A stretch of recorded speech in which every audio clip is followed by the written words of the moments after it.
সকলোকে মোৰ ইউটিউব চেনেলটোলৈ স্বাগতম জনাইছোঁ। তো বহুদিনৰ মূৰত এটা ভিডিঅ' দিম আৰু মই এতিয়া আছোঁ আপোনাৰ হাৰিভাঙা। তো হাৰিভাঙাত আপোনাৰ এখন বিখ্যাত থান কলীয়া গোঁসাই থান সকলোৱে জানে আৰু ইয়াতে যিহেতু প্ৰতি বছৰে সভাত বহুত মানুহ হয়, তো ভাবিলোঁ আজি চাই যাম। তো তাৰ বাবে আহিলোঁ আৰু এয়া মই সভাঘৰত ইয়াতে বহি আছোঁ। মোৰ পিছফালে এইটো দেখিছে সভাঘৰ আৰু সন্মুখত আছে আপোনাৰ এইটো মন্দিৰ।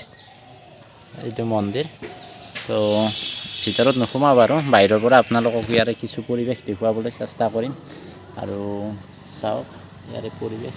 তো আপোনালোকো ইয়াত আহিবলৈ চেষ্টা কৰিব। মই কিন্তু সভাত আহি পোৱা নাই এতিয়ালৈকে। ইয়াতে শুনিছোঁ ইয়াত বহুত মানুহৰ সমাগম হয় এই সভাত। তো নেক্সট বাৰ নিশ্চয় আহিবলৈ চেষ্টা কৰিম। আপোনালোকো যদি কোনো দেখা নাই ইয়াৰে সভাটো আহিব আৰু ইয়াৰে গম পাব কেনেকুৱা পৰিৱেশ এটা। তো আহিবলৈ চেষ্টা কৰিব।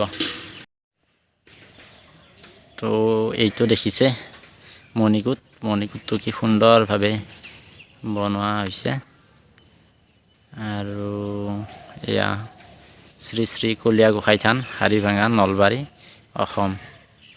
এয়া দেখিছে ইয়াৰে পৰিৱেশ।